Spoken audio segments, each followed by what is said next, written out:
Abra sua Bíblia comigo, por gentileza. No livro de Jonas, profeta Jonas, capítulo 4. Profeta Jonas, capítulo 4.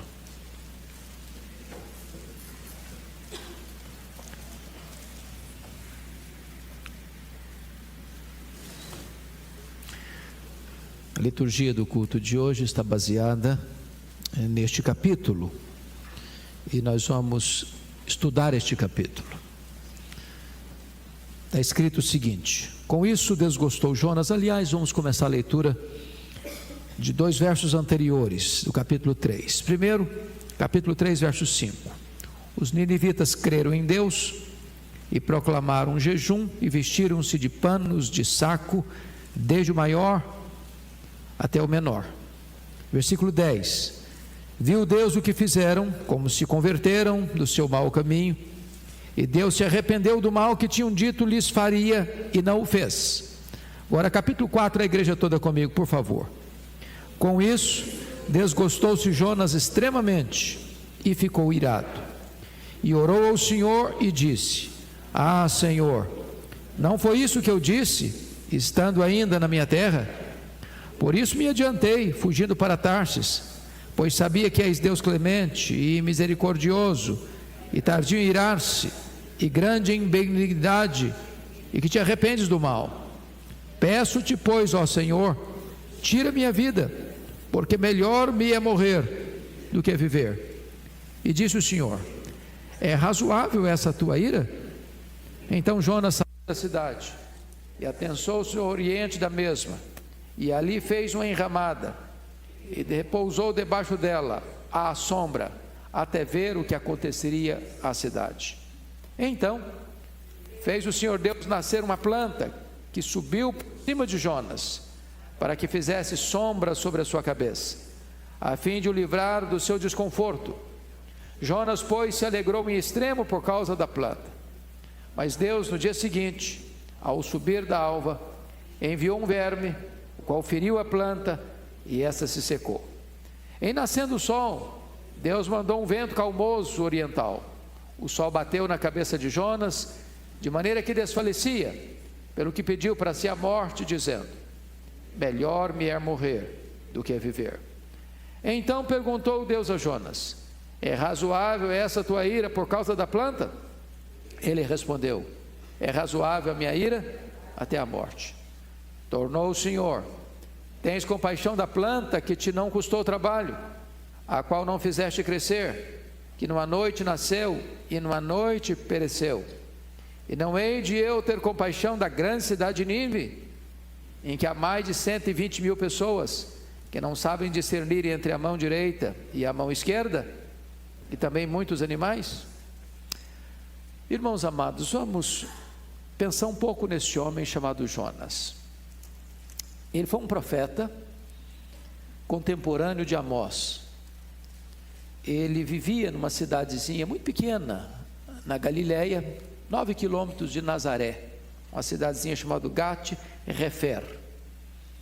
Ele só aparece mais uma vez na Bíblia, no Velho Testamento. Aparece obviamente no Novo Testamento, mas no Velho Testamento ele só aparece mais uma vez, em 2 Reis 14, 25. E ele foi o profeta que profetizou a expansão do reino do norte, que na sua época era governado por Jeroboão II, o rei mais próspero do reino do norte, que teve um reinado mais longo no reino do norte, 41 anos. Quando Deus o chama para ir a Nínive, a grande cidade de Nínive, e clamar contra ela. Diz o texto que ele se dispôs para fugir da presença do Senhor, desce de Gat-Hefer, a 9 quilômetros de Nazaré, lá para Jope, às margens do mar Mediterrâneo, onde havia um porto, hoje fica em Tel Aviv, e tinha um navio zarpando dali para Tarsis. Tarsis era muito longe dali, no extremo ocidental dali, próximo da Espanha, e ele então tenta fugir. E ele entra no navio, vai para o porão, dorme, Deus manda a tempestade. Ele é jogado no mar, Deus manda o peixe. Deus manda no peixe e o peixe vomita em terra. E Deus diz para ele: agora vai a Nínive, clama contra ela. E diz a Bíblia que ele foi. A cidade era muito grande. Para vocês terem uma ideia, Nínive era a maior cidade daquela época. Nínive era a capital do mais poderoso império daquela época. Nínive era uma cidade fortificada. Nínive tinha uma muralha tão larga que 2 carruagens podiam caminhar por cima dela, tão altas que chegavam a quase 30 metros de altura, 1.200 torres, onde ficavam sentinelas. Era uma cidade, humanamente falando, inexpugnável. Aquela cidade não era apenas grande do ponto de vista de população e de poder econômico e político. Aquela cidade era grande em perversidade. Era uma cidade sanguinária. Os ninivitas, ou o Império Assírio da época, era o mais temido do mundo. Eles eram expansionistas, eles eram guerreiros, eles entravam, eles matavam as pessoas, eles empilhavam cabeças na porta das cidades. E Jonas então fica pensando o seguinte: esse é o maior império do mundo, está conquistando todos os povos ao redor, pode ser o potencial inimigo nosso. E ele então se dispõe a fugir de Deus. Mas então Deus o captura lá dentro do mar, e ele é sepultado vivo no ventre de um grande peixe. E ali ele clama a Deus, e Deus o devolve a vida e o devolve a missão, porque o nosso Deus é o Deus da segunda oportunidade. E agora ele vai a Nínive e clama. Era uma cidade para caminhar 3 dias, ele caminha um dia só. Prega um sermão medíocre, porque ele apresenta 1 tonelada de juízo e nem 1 grama de misericórdia. Ele não apresenta a solução da graça. Mas diz o texto que, apesar de ter pregado contra a sua vontade e contra o desejo que seus ouvintes se convertessem, Jonas se transforma no maior fenômeno do evangelismo mundial. Nunca outrora houve, nem jamais depois dele aconteceu, nenhum evangelista, nenhum pregador que, ao pregar numa grande cidade, toda a cidade se convertesse, do rei aos servos mais humildes.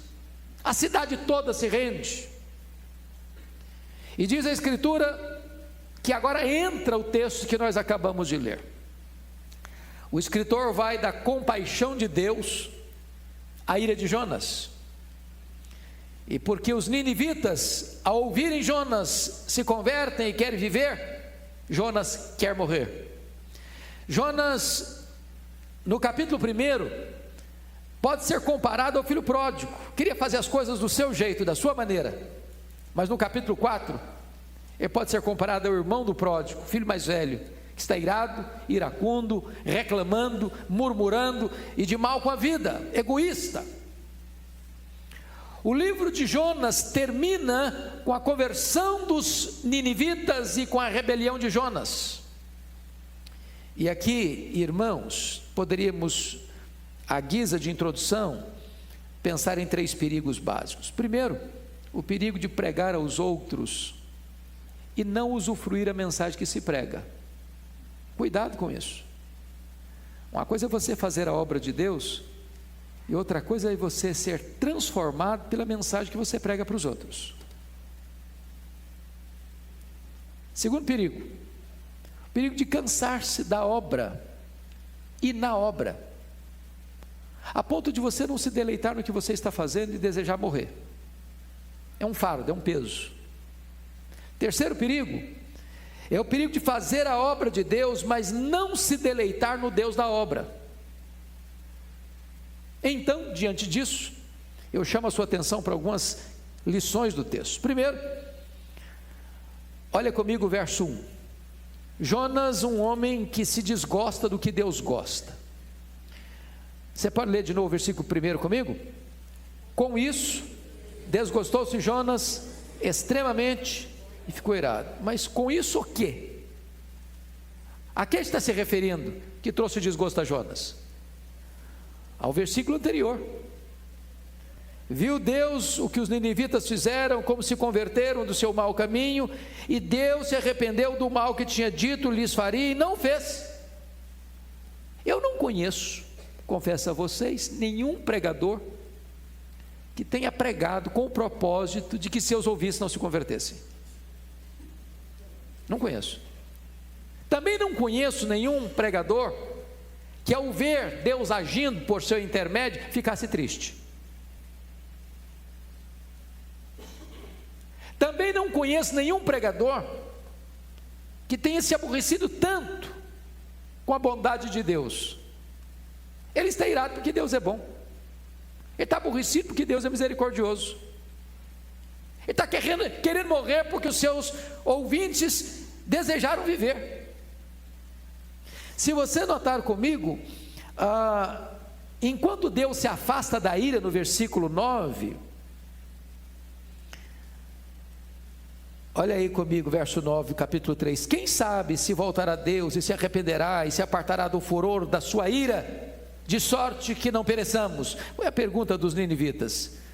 E Jonas, na mesma medida que Deus se afasta da ira, Deus caminha para a ira. Jonas caminha para a ira. Versículo 1, ele ficou irado. Versículo 4, confira comigo. Disse o Senhor: é razoável essa tua ira? E olha ainda o versículo 9. Deus pergunta de novo: é razoável essa sua ira? Ele respondeu: a minha ira é razoável até a morte. Ele está na contramão do que Deus sente. Ele desgosta do que Deus gosta. O que deixou Jonas irado? Duas coisas. Primeiro, a conversão dos ninivitas. Segundo, a compaixão de Deus. Segunda lição desse texto. Olha comigo o versículo 2, por favor. Jonas 4:2. Jonas, um homem que ora para reclamar de Deus. Você pode ler o versículo 2 comigo? Vamos lá? E orou ao Senhor e disse: ah, Senhor, não foi isso que eu disse, estando eu ainda na minha terra? Por isso me adiantei, fugindo para Tarsis, pois sabia que és Deus clemente e misericordioso, e tardio em irar-se, e grande em benignidade, se arrepende do mal. Olha que coisa curiosa.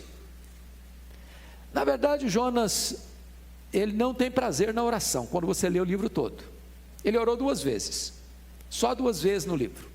A primeira vez que ele orou, foi para buscar o socorro de Deus para ele mesmo. A segunda vez que ele orou, foi para reclamar de Deus.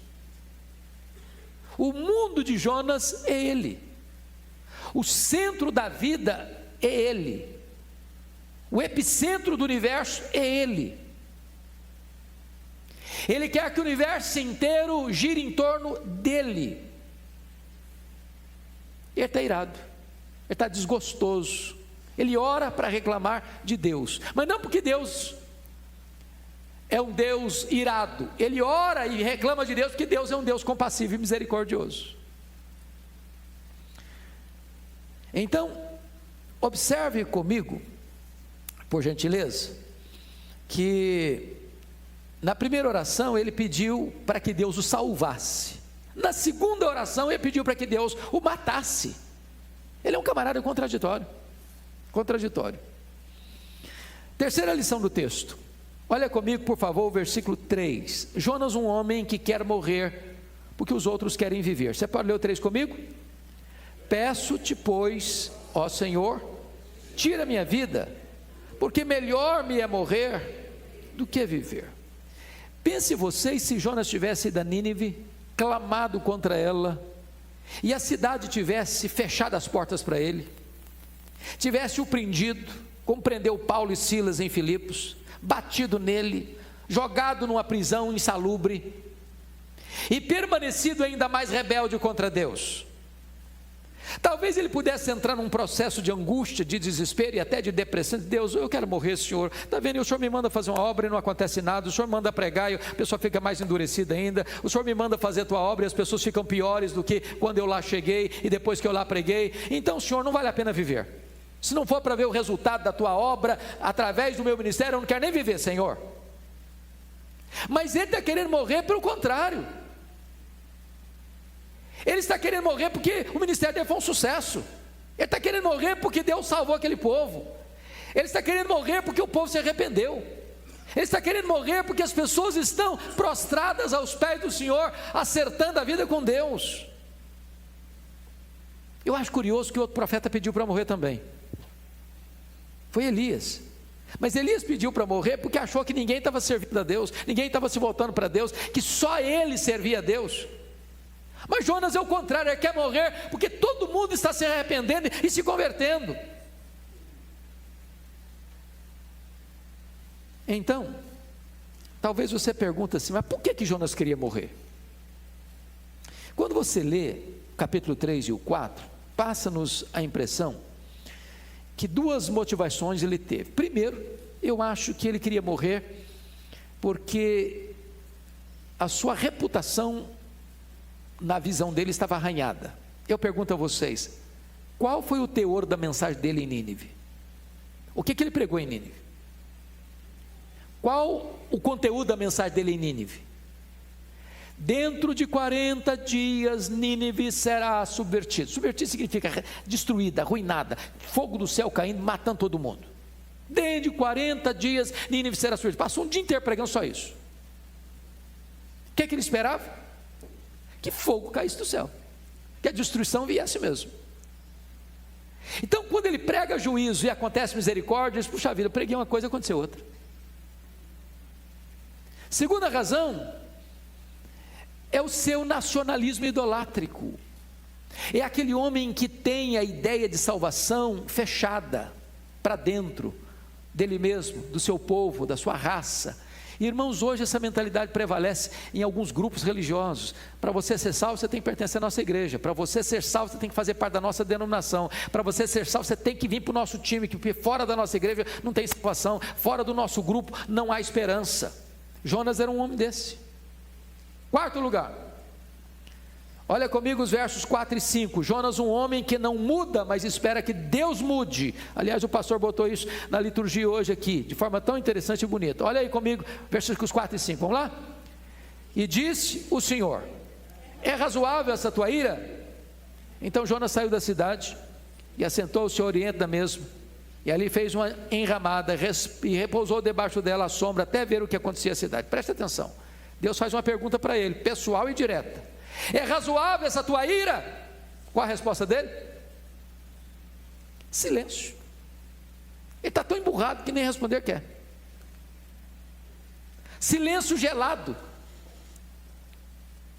Se ele no capítulo 1 foge para Tarsis, no capítulo 4 ele foge para debaixo da enramada. Mas para onde ele foge? Ele foge para a parte oriental da cidade e fica lá de camarote até ver o que aconteceria na cidade. Sabe o que está o texto sugerindo para nós? Eu não vou mudar, mas quem sabe Deus mude? Quem sabe Deus volte atrás? Quem sabe Deus destrua essa cidade? Quem sabe Ele mande fogo do juízo aqui? Quem sabe de fato essa cidade vai ser consumida, subvertida? E ele está lá assistindo a cena. Ele não tem disposição de mudar e espera que Deus mude, que Deus atenda a vontade dele, que Deus siga o que ele sente, o que ele quer. Deixa eu dizer uma coisa muito importante aqui hoje: Deus se recusa a ser inimigo daqueles que nós constituímos em inimigos. Não pense você que se você odeia alguém, que Deus vai fazer isso, odiar esse alguém porque você odeia esse alguém. Se você deseja mal para alguém, que Deus vai desejar mal para esse alguém porque você deseja mal para esse alguém. Deus não segue a sua linha, Deus não segue os seus sentimentos, Deus não segue os seus caprichos.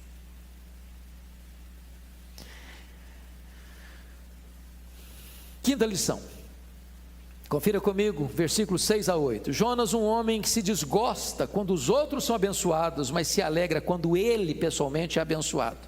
Olha aí, versos 6 a 8. Se você percebeu, o texto todo está mostrando a ação de Deus, tá? Então o Senhor, vamos lá no versículo 6 a 8, vamos juntos? Então fez o Senhor Deus nascer uma planta, que subiu por cima de Jonas, para que fizesse sombra sobre a sua cabeça, a fim de o livrar do seu desconforto. Jonas, pois, se alegrou o quê? Em extremo por causa da planta. Versículo 7. Mas Deus, no dia seguinte, ao subir da alva, enviou um verme, o qual feriu a planta, e essa se secou.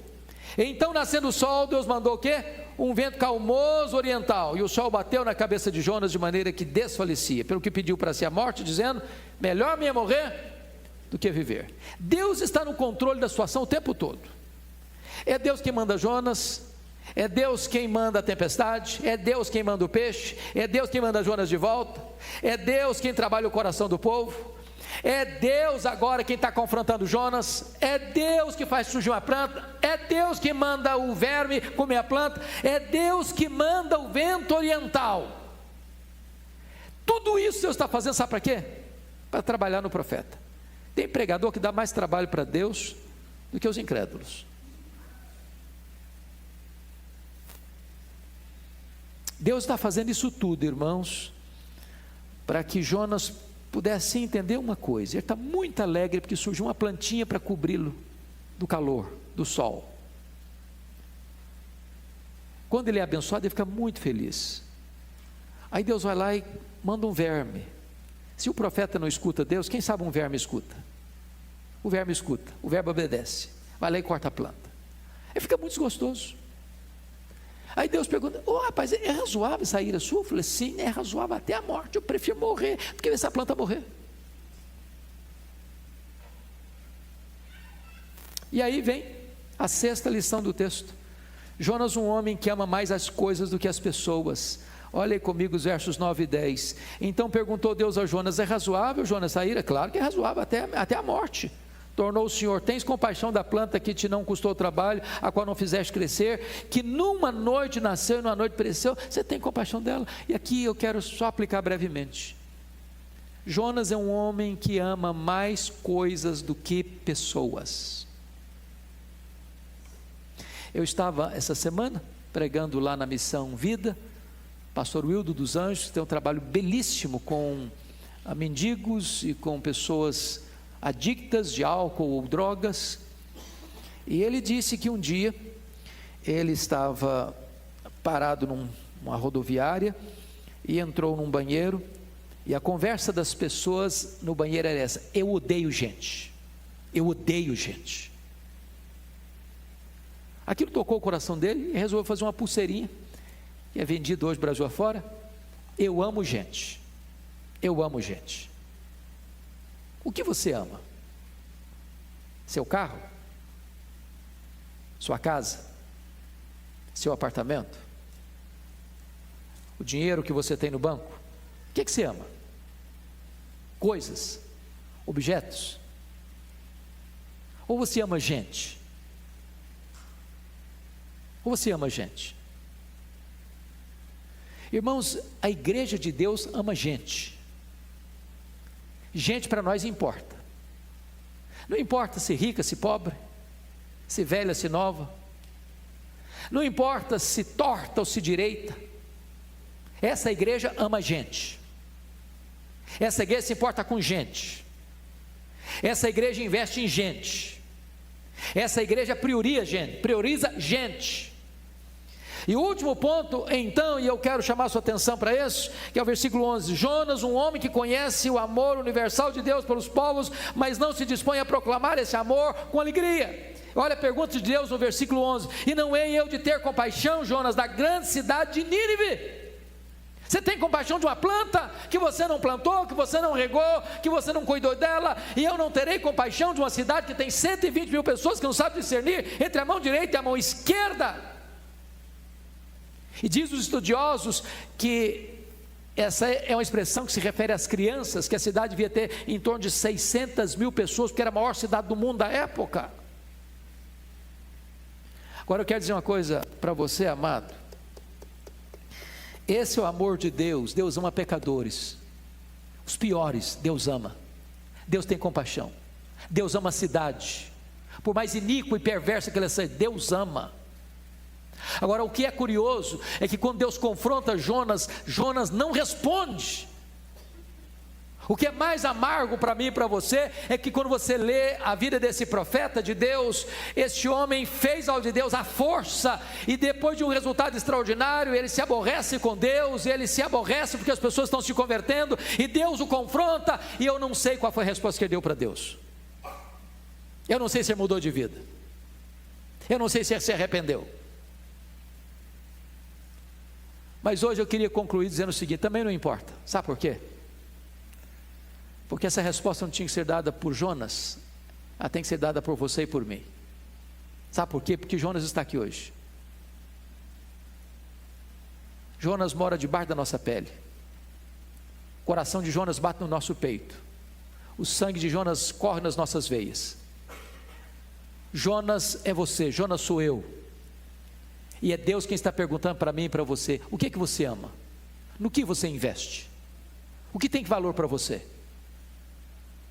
Olha para São Paulo, grande cidade, com tantas complexidades, com tanta violência, com tanta maldade, com tanta iniquidade, pois Deus ama São Paulo, pois Deus se compadece de São Paulo. O que você ama? No que você está investindo? O que tem valor para você? O que importa para você? É o seu conforto? É o seu luxo? É a sua hora de sombra?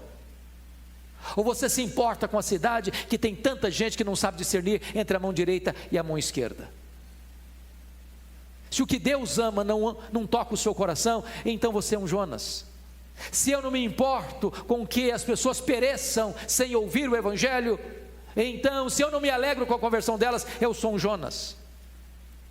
E quem sabe hoje Deus quer tratar com você e comigo nesta tarde e nos ensinar a amar aqueles a quem Ele ama e a termos prazer e pressa em pregar a esperança da salvação para aqueles que estão perecendo.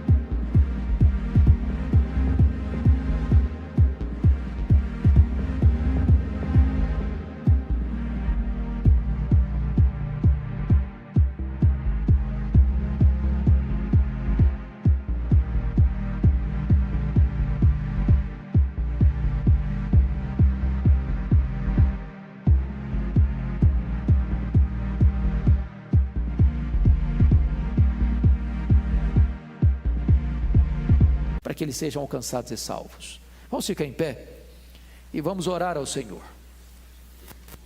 Eu quero encorajar você hoje a colocar a sua vida nas mãos de Deus. O lema desta igreja hoje é que cada crente seja um missionário. Nessa cidade, irmãos, tem muita gente para ser alcançada. Vamos orar para que Deus nos desperte, para que nós não peguemos navios para Tarsis, para que nós não nos entristeçamos porque Deus é bom, e para que nós não amemos mais as coisas do que as pessoas. Deus, aplica a Tua palavra hoje ao nosso coração, e ajuda-nos a amar aqueles que Tu amas, e ajuda-nos a investir do melhor que nós temos, do nosso tempo, dos dons, dos talentos, dos recursos que Tu colocaste em nossas mãos, para alcançarmos a cidade.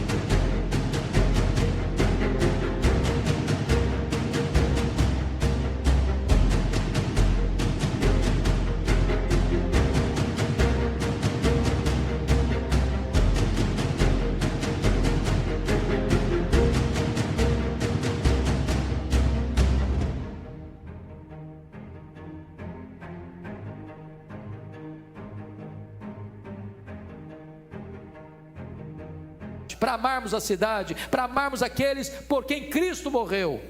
Dá graça a esta igreja, para que cada membro dela se levante como um missionário, e dá graça a esta igreja para que, ao ver a Tua obra se manifestando, todos nós nos alegremos em Ti, pela obra da salvação em Cristo Jesus. Louvado seja o Teu nome, em nome de Jesus, amém.